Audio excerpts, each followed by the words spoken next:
Now, Channel 10 newsreader Narelda Jacobs has made some frankly absurd, historically illiterate claims on the ABC's Q&A program, and these were comments that went uncorrected. Let's just have a quick look. Where I come from, Whadjuk Noongar country, traditionally people were born knowing exactly their purpose, exactly where they belong, their identity. Women were equal, if not the leader of their families and their mob. Sister girls, brother boys, non-binary people were all completely accepted. When the colonisers came and invaders came along, they brought with them the patriarchy, and the symptoms of the patriarchy and colonialism is misogyny, sexism, racism, discrimination, homophobia, transphobia. None of those things existed before the colonisers came. For their response, I'm joined by the two Jacintas from the Gold Coast, Director of the Indigenous Program at the Centre for Independent Studies, and Alice Springs Councillor Jacinta Price. Hello, Jacinta, good to see you. Hello. Hello. Hello, and also on the sunny Gold Coast, I've got another Jacinta McAvoy-Gayer. Good to see both of you. So I'm going to use your full names today, otherwise it's going to get very confusing, this chat. I'll start with you, Jacinta Price. What's your reaction to what you just heard there from Ms Jacobs? Complete and utter ignorance, and that's the problem with a lot of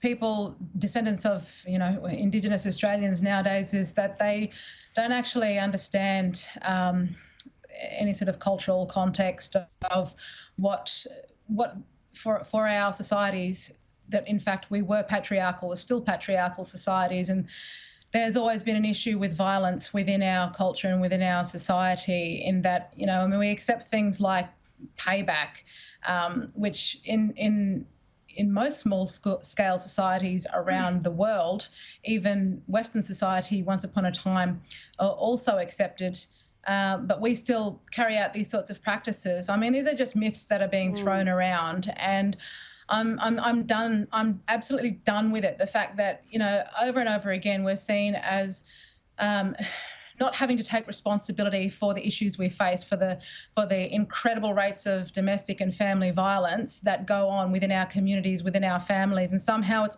always somebody else's fault. And we wonder why we can't solve these issues. We wonder why we have high rates of incarceration. I'm sick to death of Q&A to begin with, but the fact that they continue to perpetuate these myths is doing us more damage than it is anything else. And she was sitting there next to the former Prime Minister, who just said nothing. I mean, surely he would know what she just said was historically inaccurate, just wildly wrong on several fronts.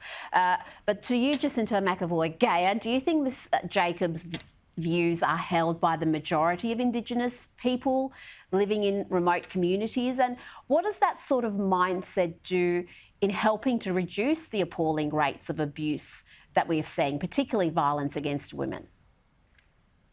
Yeah, I'm in the same boat as Jacinta on this, and I don't agree that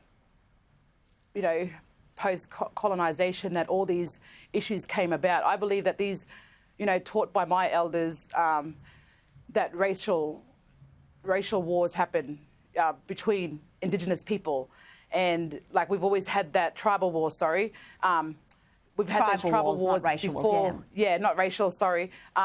We've had those tribal wars before colonisation. And I even shared recently on my Twitter Anzac poem that was written by my grandfather, Cecil Fisher. He even mentioned, when he came back from the Korean War, he even mentioned that there was tribal wars, pre-colonisation. So I'm sort of I'm in the same boat also. In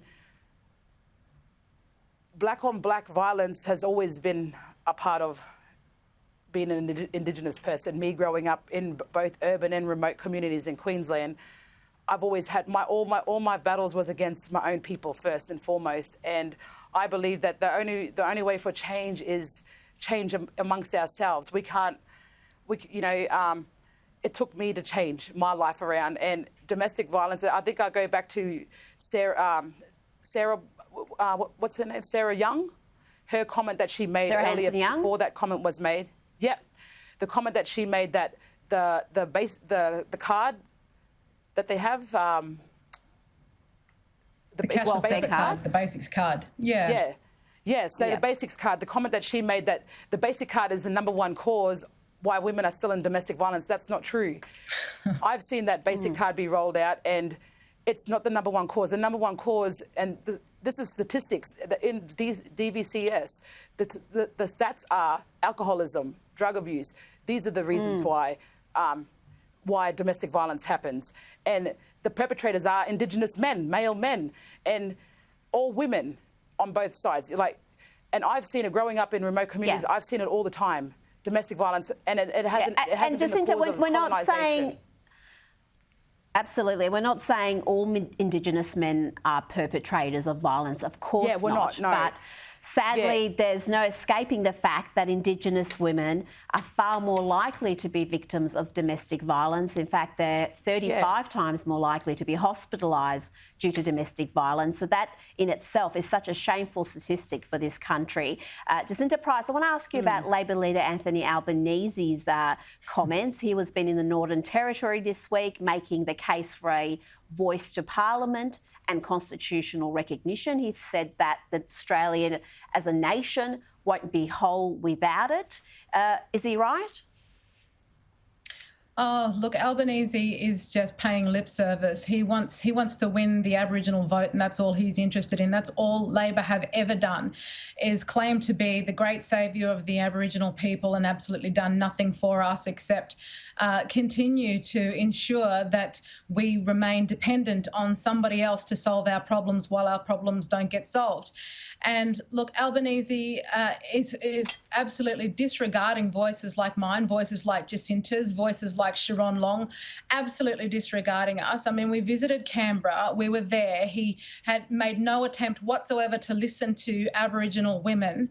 It's a bit like, it's a bit like feminists claiming that they're fighting for women. No, feminists don't fight for women, don't want to empower women, they want to empower feminists. So Albanese doesn't want to empower Aboriginal people. Albanese wants to empower his voter base, and he's only interested in supporting those who run with his agenda. He's not interested in hearing or understanding from those of us who don't actually agree with the voice. The whole process did not involve Aboriginal people from all over the country. Again, it's infantilising us and treating us as though we all think the same when we don't. We don't think the same. We all have differing points of view and difference of opinion, and all of those opinions should be heard, not just the one that Albanese is promoting. Absolutely. It's been so good to hear from both of you, the Jacintas. I hope you can join us again shortly to get your insights, and the experience that you bring to these discussions, I think, is absolutely so valuable. And thank you for being available tonight. Thank you both. Oh, we'll be back for sure, won't we, Jacinta?